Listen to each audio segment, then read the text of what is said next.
Graça e paz da parte de nosso Senhor Jesus a você, a sua família. Estamos iniciando o nosso momento de estudo da Palavra de Deus, dando continuidade aos nossos estudos no livro de Salmos.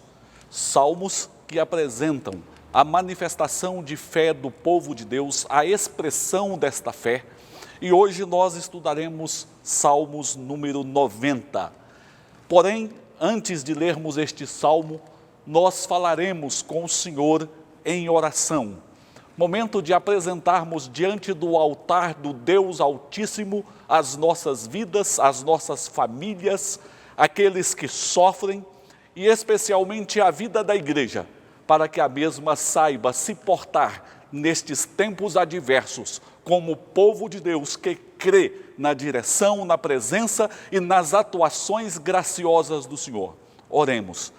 Pai, nós muito agradecemos ao Senhor que dia após dia tem revelado a nós os teus cuidados protetores, tem ensinado aos nossos corações e tem trabalhado na construção de nossas vidas conforme o parâmetro que é Jesus. Ajuda-nos, Pai, para que assim possamos comportar como teu Filho, nosso Senhor Jesus.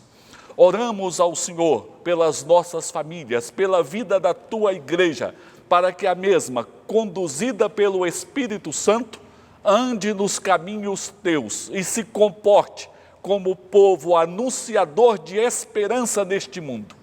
Oramos pelos que sofrem, pelos enfermos, pelas autoridades diversas do nosso país, que seja momento em que todos tenham o mesmo foco, os cuidados para com o povo. Dá-nos a bênção do Senhor no momento de exposição da Tua Palavra, para que haja compreensão, a aplicação do Espírito Santo em cada coração e que a Tua Palavra se torne vida mediante a prática de cada um de nós. Oramos em nome de Jesus.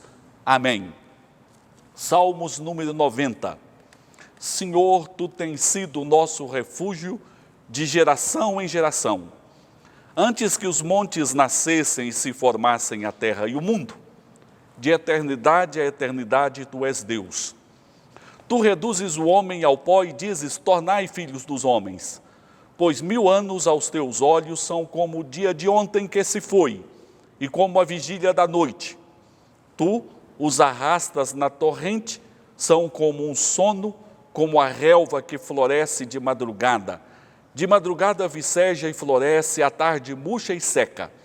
Pois somos consumidos pela Tua ira e pelo Teu furor conturbados.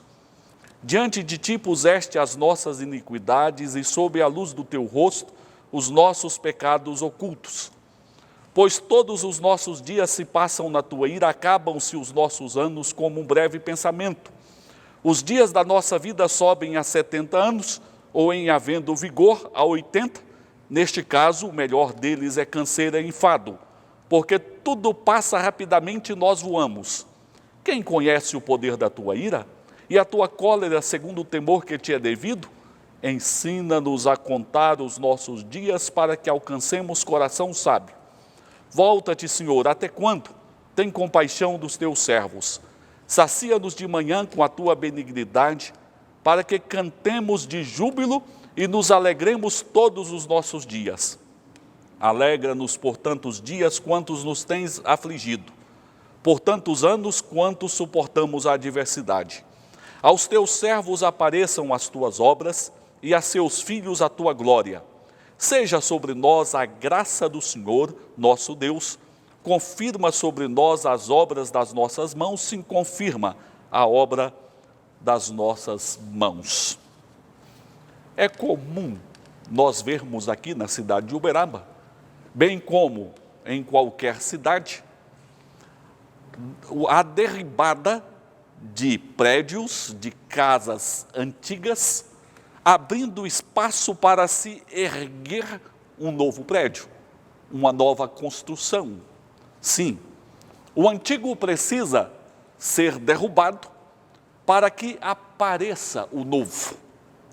Não acontece diferente em nossas vidas espirituais. É preciso abrir espaço para que se erga o novo construído segundo Deus, segundo o modelo maior, que é o nosso Senhor Jesus. É preciso lançar por terra, especialmente a soberba humana, para que apareça uma construção a partir da ação da graça e do poder de Deus. Encontramos, por ocasião da construção da Torre de Babel, os homens movidos pelo orgulho, pela soberba, construíam aquela torre, desobedeciam a Deus, se unindo em um lugar, não queriam se espalhar pela terra conforme a ordem do Senhor. Queriam tornar célebre o nome deles. A soberba, a vaidade e o orgulho falavam mais alto. Porém, o Senhor se manifestou derrubando, lançando por terra os intentos daqueles homens, fazendo com que lhe obedecessem, para que assim erguesse o verdadeiro ser humano conforme o propósito do Senhor. O mesmo nós observamos em Saulo de Tarso, que dentro da sua soberba perseguia os cristãos, arrastava-os às prisões, até o momento que foi lançado por terra, com a sua soberba, para que ali erguesse e se levantasse um homem construído pela graça de Deus, poderoso no anúncio do Evangelho do Senhor Jesus, um homem que sabia se curvar diante do poder de Deus. A soberba é aquela contínua busca humana pela autossatisfação. Quando as pessoas se julgam independentes, autossuficientes e trabalham por saciar os seus próprios desejos, as suas próprias vontades, tais pessoas não servem a Deus, não andam na presença do Senhor e não experimentam o poder da graça de Deus em suas vidas.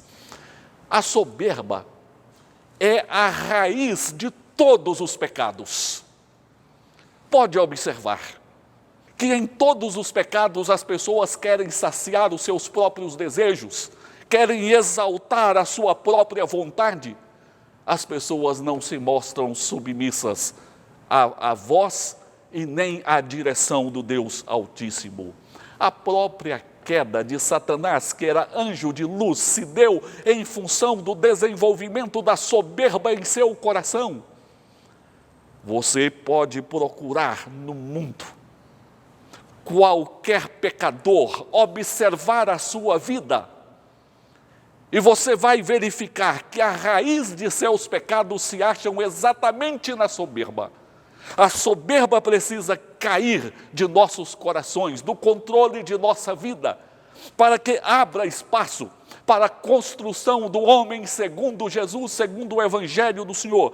E este Salmo de número 90, escrito por Moisés, pode ser apresentado como um verdadeiro golpe de Deus na soberba, para que a soberba caia por terra e para que se levante o ser humano criado segundo Deus, segundo a vontade do Senhor. Vejamos, encontramos aqui neste salmo alguns contrastes interessantes que significam o verdadeiro golpe à soberba humana. O primeiro contraste que nós encontramos dos versos 1 ao 10 é o contraste entre a finitude humana e a infinitude de Deus. O ser humano é apresentado aqui dentro da sua finitude. E quando nós compreendemos que somos finitos e compreendemos que Deus é infinito, isto significa um golpe mortal à soberba em nossos corações. Isso fará com que compreendamos que nós dependemos do Senhor, nos leva a nos humilhar diante do Senhor, nos leva a abraçar tudo que procede de Deus para abençoar a nossa vida. Como a finitude humana é apresentada aqui? O salmista afirma que Deus reduz o homem ao pó. o ser humano está sujeito à morte. Aquele que foi feito do pó da terra se torna, volta ao pó. A morte, mais do que tudo nessa vida, humilha o ser humano. O ser humano que se mostra cheio de vitalidade, de sonhos, de planos, de projetos na sua vida, quando encontra a morte é humilhado, porque volta ao pó. É a finitude humana nesta vida. Muitas pessoas tentam ignorar a finitude e desenvolver um tipo de vida de autossuficiência, como se fosse permanecer para sempre no mundo. Mas a morte está aí para lembrar o ser humano que ele é pó. Em seguida, o Senhor mostra a finitude humana, comparando os dias da nossa vida a um sono. Quando você percebe, você já dormiu e já acordou. O sono passou sem ser notado por você. Você não sabe o que aconteceu à sua volta enquanto você dormia. Passou rapidamente. Assim, o Senhor revela a finitude do ser humano, porque os seus dias são semelhantes ao sono que passa rapidamente. Os anos são semelhantes à relva verde, que viceja, mas logo murcha, depois seca. As pessoas nascem, crescem cheias de vigor, mas em passando os anos, estas pessoas vão se definhando, vão se enfraquecendo até morrerem. A finitude humana é comprovada diante de nós por meio destas figuras. O ser humano volta ao pó, os seus dias são como o sono, os seus anos como a relva verde. E ainda mostra o salmista que os anos são como um breve pensamento. Você já parou para pensar, para refletir? Quantos pensamentos vêm e vão na nossa mente diariamente, a cada instante?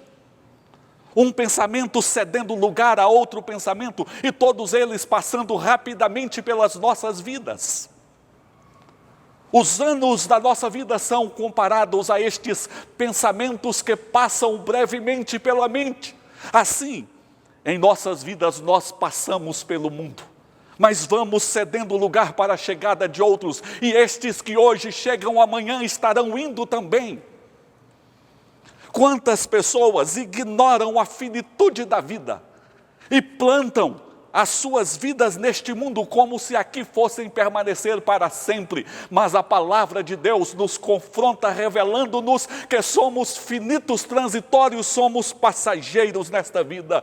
E Moisés diz que os anos chegam a 70, em havendo vigor a 80, nesse caso é canseira, é enfado. É bom nós lembrarmos a experiência de Moisés no deserto, vida árdua, difícil, onde tantos judeus morreram pela incredulidade e pela desobediência, ficaram prostrados no deserto e não tomaram posse da terra prometida. Mas nós temos aqui a apresentação da finitude humana. Em contraste, Moisés nos mostra quem é Deus, nos mostra a infinitude do Senhor. Deus precede ao nascimento dos montes, porque antes da existência dos montes, o Senhor é Deus. Afinal, foi Ele que trouxe à existência os próprios montes. Montes sempre nos transmitem a ideia de estabilidade, de segurança. Mas antes mesmo de existirem estes montes, o Senhor é Deus. De eternidade a eternidade, o Senhor é Deus. E isto traz dois significados para nós. Primeiro, Deus é imune ao tempo. O ser humano não é, porque as marcas do tempo se tornam cada vez mais visíveis em nossas vidas. Quer sejam as rugas que aparecem, o enfraquecimento físico, a soma dos nossos aniversários. Porém, Deus é imune ao tempo, porque os anos não envelhecem Deus, não desgastam Deus. Além de imude ao tempo, o Senhor é imutável em sua essência. De eternidade a eternidade, Ele é o mesmo Deus, com o mesmo caráter, com a mesma essência, com os mesmos atributos. O ser humano passa por um processo de mudanças muito grandes, quer sejam físicas, mas até mesmo emocionais, relativas ao caráter. Porém, Deus permanece o mesmo de eternidade a eternidade. 1000 anos para o Senhor são como o dia de ontem, como a vigília da noite. 1000 anos que para o ser humano, diante da visão humana, é uma eternidade. Para Deus é como um dia, é como uma noite que passou. Portanto, nós somos confrontados aqui com duas verdades. O ser humano é finito em seu ser, Deus é infinito em seu ser. E isto significa um golpe mortal para a soberba humana. Qual o motivo, qual razão para nos enchermos de soberba? Para buscarmos saciar os nossos desejos? Para nos mostrarmos independentes de Deus e de tudo? Se nós somos finitos e se Deus é infinito. Ora, o grande ensino, e poderíamos dizer, existe para nós que somos finitos neste mundo, uma alternativa.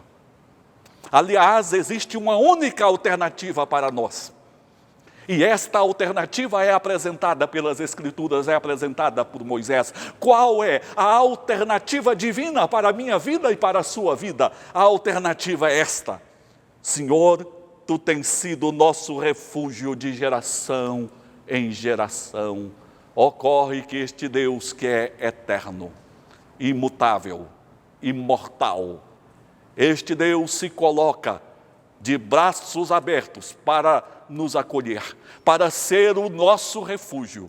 Não um refúgio transitório, passageiro, mas para ser um refúgio de geração em geração, um refúgio eterno para todos aqueles que buscam, que confiam nele. Deus se oferece para ser o refúgio da sua vida, onde você ache segurança, e segurança permanente para a sua vida, para a sua família. Certamente esta segurança não é encontrada nos homens, certamente esta segurança não é encontrada no mundo. E nós estamos vivendo dias que Deus prova a nós que não acharemos segurança aqui, não acharemos segurança em pessoas, não acharemos segurança no mundo, segurança somente naquele que é infinito, naquele que é refúgio para seu povo de geração em geração. Mais que depressa busque o Senhor, mais que depressa corra para o Senhor, mais que depressa creia no Senhor, mais que depressa ache abrigo nos braços do Senhor, porque Ele é refúgio de geração a geração para seu povo.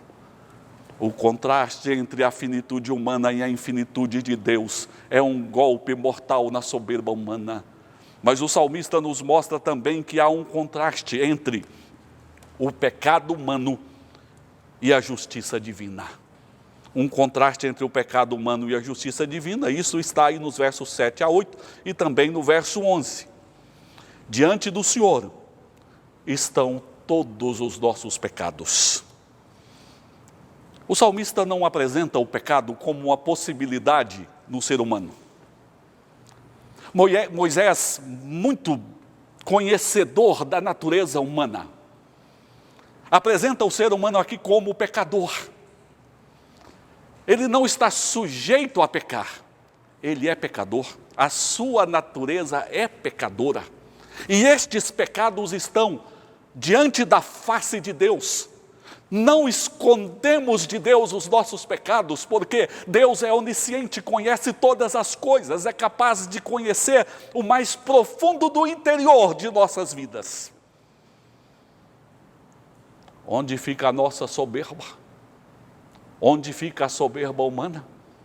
Um golpe também mortal à soberba humana. E é interessante nós destacarmos o fato do ser humano ser por natureza pecador, como aqui é apresentado, como as Escrituras nos apresentam, porque em nossos dias temos visto uma interpretação inteiramente equivocada a respeito da natureza humana e, consequentemente, tratamentos oferecidos ao ser humano que são insuficientes para ajudá-lo. Existem políticas públicas que consideram que o ser humano é fruto do meio. Então, o contraventor, o traficante, o assassino, comete estes atos em função das influências que ele recebe no meio que ele vive, porque ele vive uma vida de miséria e de injustiça em casa. Por isso, ele desenvolveu esta prática.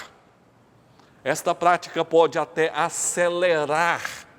Entretanto, a origem do mal está na natureza humana, a natureza caída e separada de Deus.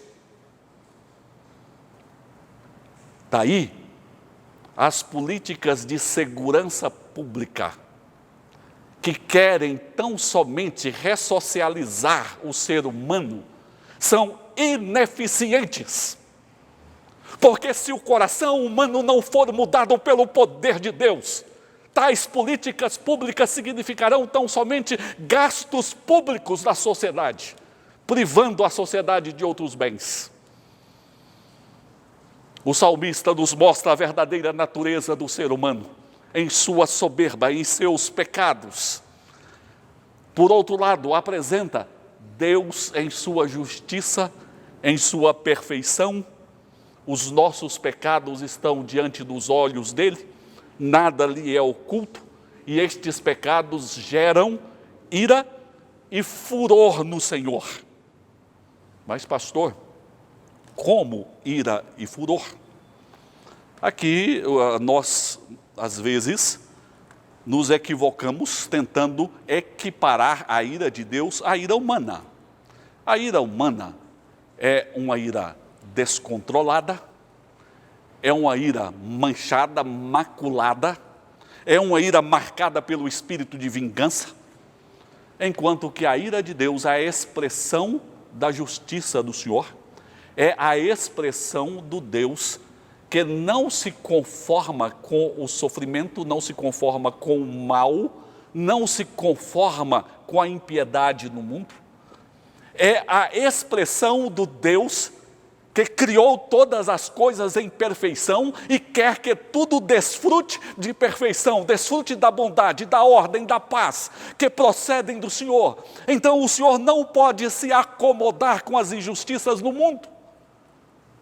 O fato de Deus se irar em nada compromete o amor de Deus, mesmo porque na pessoa de Jesus nós encontramos entrelaçados o amor e a justiça do Senhor.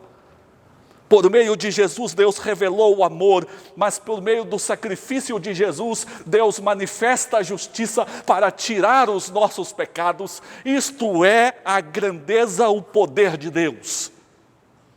Há um contraste muito grande entre a natureza pecadora do homem e a justiça e santidade de Deus.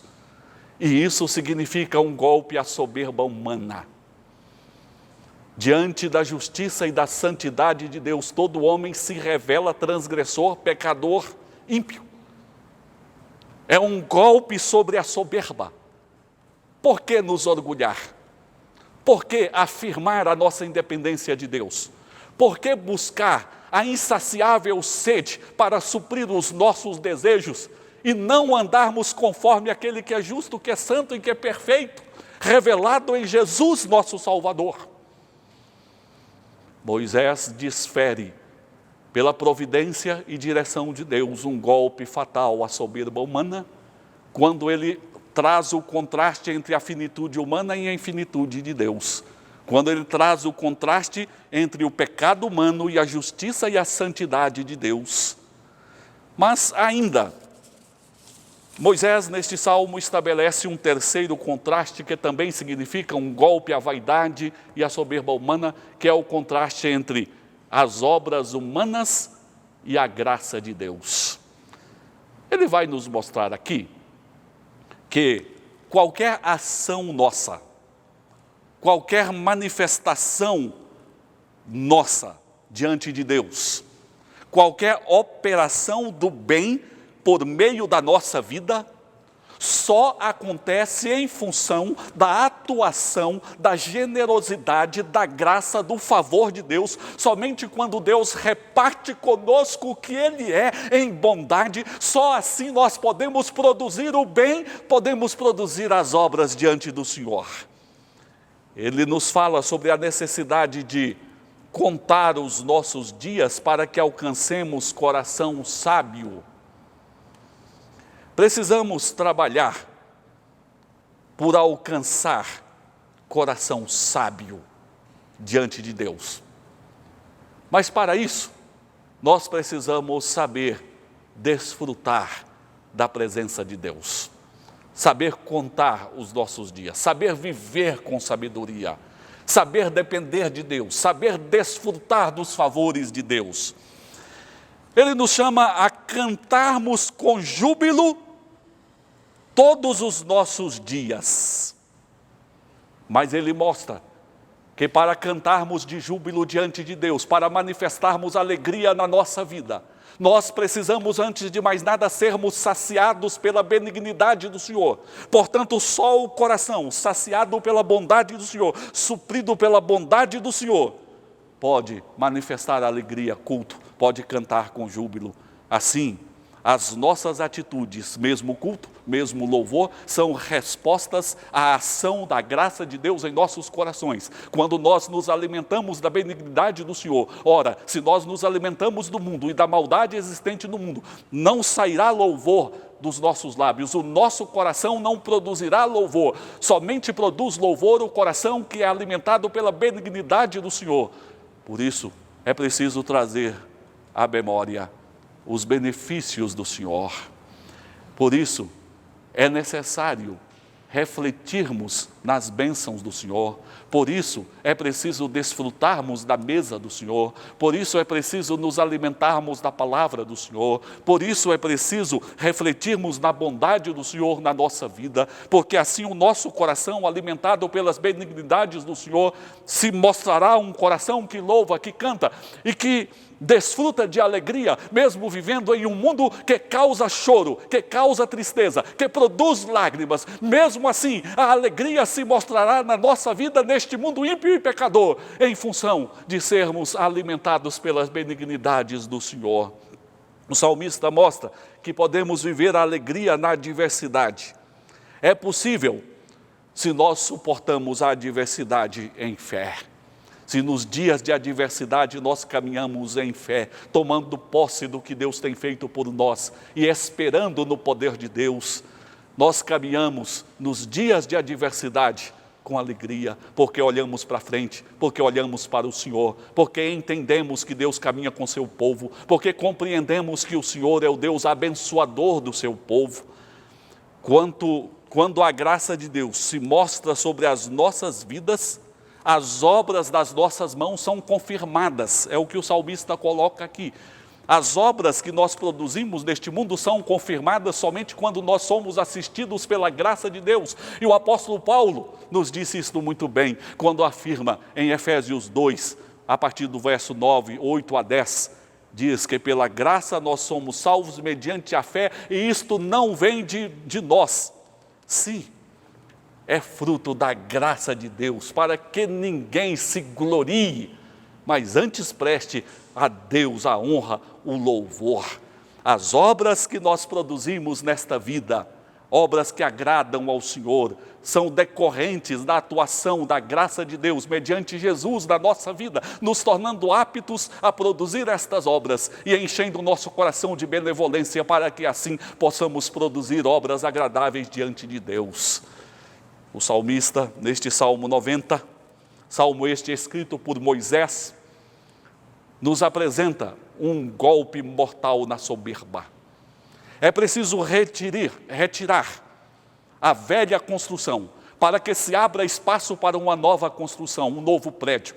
As nossas vidas precisam passar por este processo de retirada, o golpe retirando a soberba da nossa vida, para que saibamos crer e depender de Deus. Para isso, O salmista nos mostra: o ser humano é finito, Deus é infinito. O ser humano é pecador, Deus é santo e é justo.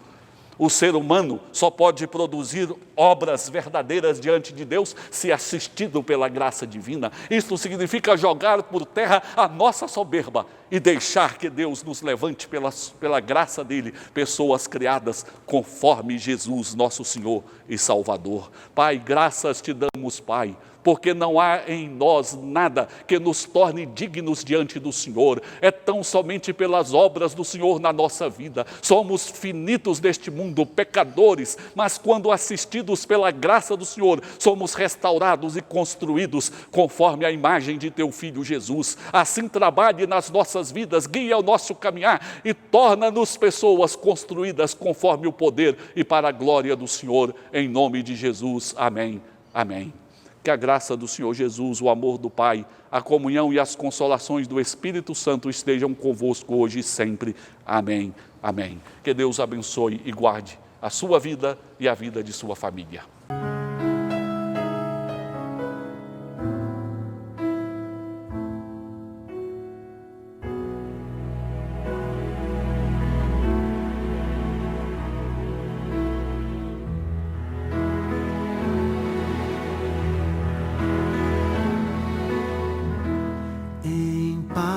Eu vou ouvir a voz de Deus, em paz eu vou,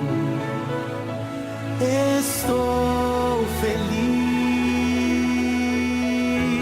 achei abrigo em sua casa.